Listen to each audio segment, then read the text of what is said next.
ഈ പൊതുജനവും ബഹുജനവും തമ്മിൽ വ്യത്യാസം എന്താണ്? അത് കെ രാഘവേഷനോട് തന്നെ ചോദിക്കണം. ഇത് അവതരിപ്പിക്കുന്ന പറഞ്ഞത് ഈ പാർട്ടി അനുഭാവം ബഹുജനങ്ങൾക്കിടയിലാണ് പറയുന്നത്, ബാക്കി ഫണ്ട് കൊടുത്താർക്കും മുന്നിൽ അവതരിപ്പിക്കൂല എന്നൊക്കെ പറയുന്നത്. അല്ല, ഈ ധനരാജ് ഫണ്ട് പൊതുജനങ്ങളിൽ നിന്ന് വാങ്ങിയിട്ടില്ല അല്ലെങ്കിൽ ബഹുജനങ്ങളിൽ നിന്ന് വാങ്ങിയിട്ടില്ല എന്ന് പറയുന്നത് ശരിയല്ല. രാകേഷ് പറഞ്ഞത് പാർട്ടി മെമ്പർമാരിൽ നിന്നും സഹകരണ ജീവനക്കാരിൽ നിന്നും മാത്രമേ ഫണ്ട് പിരിച്ചുള്ളൂ എന്നുള്ളതാണ്. അത് ശരിയല്ല.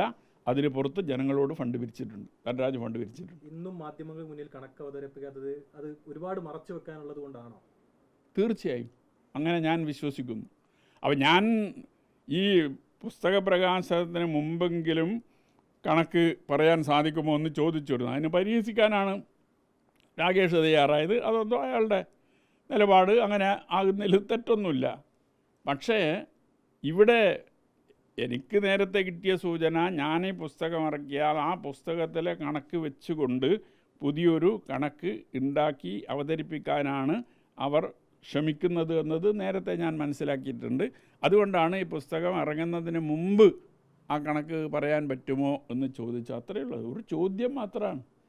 പണം വകമാറ്റിയിട്ടില്ല, നഷ്ടപ്പെട്ടിട്ടില്ല എന്നൊക്കെ പറയുന്നു. അതേസമയത്ത് കണക്ക് അവതരിപ്പിക്കാൻ തയ്യാറാവുന്നുമില്ല. അല്ല, ഈ പണം നഷ്ടപ്പെട്ടിട്ടില്ല, വകമാറ്റിയിട്ടില്ല എന്ന് പറയുന്നത് ശുദ്ധ അസംബന്ധമാണ്, കളവാണ്. അത് തുടക്കം മുതൽ ഞാൻ പറഞ്ഞുകൊണ്ടിരിക്കുന്ന കാര്യമാണ്. ഞാൻ ചോദിച്ചില്ലേ, ഈ 8 റെസീറ്റിലെ പണം എവിടെ പോയി? ഈ 26 ഹാജരാക്കിയ 26 നമ്പർ റെസീറ്റിലെ പണം എവിടെ പോയി? ഒരു രൂപയും നഷ്ടപ്പെട്ടിട്ടില്ല എന്നല്ലേ പറയുന്നു. ഈ 26 നമ്പർ റെസീറ്റിൽ മുറിച്ച പണമുണ്ടല്ലോ, ആ പണം നഷ്ടപ്പെട്ടല്ലേ? കണക്കിൽ വന്നില്ലല്ലോ. 28 പേരിൽ നിന്ന് പണം പിരിച്ച് കൊടുത്ത കണക്ക് 20 പേരിൽ നിന്ന് പണം പിരിച്ചുതാ. ബാക്കി 8 പേരുടെ പണം എവിടെ പോയി? പിന്നെ 2-3 തരം റെസീറ്റിനെ കുറിച്ചൊക്കെ പല തെറ്റായ രീതിയിലുമാണ്. വ്യാജ റെസീറ്റ് എന്ന് പറഞ്ഞത് ഈ 1ഉം 2ഉം ഒറിജിനൽ റെസീറ്റിന് പകരമായി അടിച്ചതിനെയാണ് ഞാൻ വ്യാജ റെസീറ്റ് എന്ന് ഉപയോഗിച്ചത്. പലരും പല രീതിയിൽ വ്യാഖ്യാനിക്കുന്നുണ്ട്. മറ്റ് ഒറിജിനൽ റെസീറ്റ് തന്നെ 2 തരത്തിൽ അച്ചടിച്ചു. 1 ഇടതുപക്ഷ ജനാധിപത്യ മുന്നണി, 2 ഇടതുപക്ഷ ജനാധിപത്യ മുന്നണി, ചന്ദ്രക്കല്ലുള്ളതും ഉകാരുള്ളതും. ഈ 2 റെസീറ്റ് അത് ഒറിജിനൽ തന്നെയാണ്. ഈ ചന്ദ്രക്കലയുള്ള റെസീറ്റ് തെറ്റായി അടിച്ചതാണ്, ഉപയോഗിച്ചില്ല എന്ന് പറഞ്ഞു. ആ ഉപയോഗിക്കാത്ത റെസീറ്റ് ഓഡിറ്റിന് ഹാജരാക്കാൻ എന്തേ മടി? ഇന്നും ജില്ലാ കമ്മിറ്റിക്ക് മുമ്പിൽ ഹാജരാക്കിയിട്ടില്ലല്ലോ. ആ റെസീറ്റ് ഹാജരാക്കിയാൽ അതിലെത്ര ഫണ്ട് മുറിച്ചിട്ടുണ്ട് എന്നുള്ളത് നമുക്ക് മനസ്സിലാക്കാൻ സാധിക്കില്ലേ? മുറിച്ചില്ല എന്ന് പൂർണ്ണമായി വിശ്വസിക്കാൻ കഴിയുമോ? അതിലാണ് 18 നമ്പർ റെസീറ്റ് എൻ്റെ മുമ്പിൽ വന്നത്. 18 നമ്പർ ലീഫ് ഈ ഓഡിറ്റിനിടയിൽ എൻ്റെ കയ്യിൽ വന്നു. അപ്പോൾ 18 നമ്പർ ലീഫ് വരണമെങ്കിൽ 17 ലീഫ് മുറിച്ചിട്ടുണ്ടാണ്ടേ. ഈ 18 റെസീറ്റിലെ പണം എവിടെ പോയി? അപ്പോൾ എങ്ങനെ ഈ ഉപയോഗിച്ച റെസീറ്റ് പൂർണ്ണമായി തിരിച്ചു വരാതെ എങ്ങനെയാണ് 1 രൂപ പോലും നഷ്ടപ്പെട്ടിട്ടില്ല എന്ന് ഒരാൾക്ക് പറയാൻ സാധിക്കുന്നത്? അങ്ങനെ പറയാൻ കഴിയില്ലല്ലോ. കാരണം അത് തിരിച്ചു വന്നാൽ അതിൽ മുറിച്ചിട്ടുണ്ടോ ഇല്ലയോ എന്ന് പറയാൻ പറ്റൂ. ഇവിടെ തിരിച്ചു വന്ന മുറിച്ച റെസീറ്റിൽ തന്നെ ഒരു റെസീറ്റിൻ്റെ പണം കണക്കിൽ വന്നിട്ടില്ല.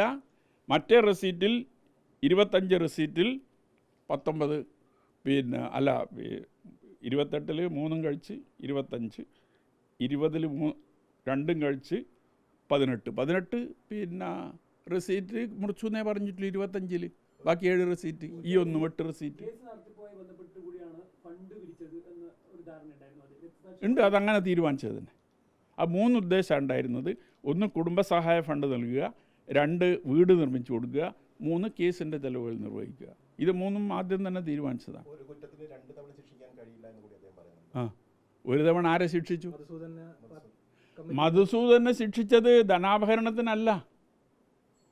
മധുസൂദനെ ശിക്ഷിച്ചത് ഈ കണക്ക് അവതരിപ്പിക്കാൻ വൈകി എന്നതാണ്. ഏതാണ്ട് 4 വർഷക്കാലം താമസമുണ്ടായി കണക്ക് അവതരിപ്പിക്കാൻ എന്നതിൻ്റെ പേരിലാണ് ശിക്ഷിച്ചത്. അതല്ലാതെ ധനാപഹരണം നടത്തിയെന്ന് ഇന്നേ വരെ പാർട്ടി സമ്മതിച്ചിട്ടില്ല. ഒരു പൈസ ഒരാളും എടുത്തിട്ടില്ല, ഒരു പൈസയും നഷ്ടപ്പെട്ടിട്ടില്ല എന്നതാണ് ഇപ്പോഴുള്ള എൻ്റെ വാദം. അതല്ല, പണം ലക്ഷക്കണക്കിന് രൂപ പാർട്ടിക്ക് നഷ്ടപ്പെട്ടിട്ടുണ്ട് എന്നതാണ് എൻ്റെ ആരോപണം. ഒന്നുമില്ല, ഒരു വ്യക്തിപരമായ വൈരാഗ്യമില്ല. സംഘടനാപരമായി കണിശത പുലർത്തുന്നതിൻ്റെ ഭാഗമായി വിമർശനങ്ങൾ കമ്മിറ്റിയിൽ ഉന്നയിക്കാറുണ്ട്. ആ വിമർശനങ്ങൾ വിരോധത്തിന് കാരണമാകാറുണ്ടോ എന്നത് ഞാൻ നോക്കാറേ ഇല്ല.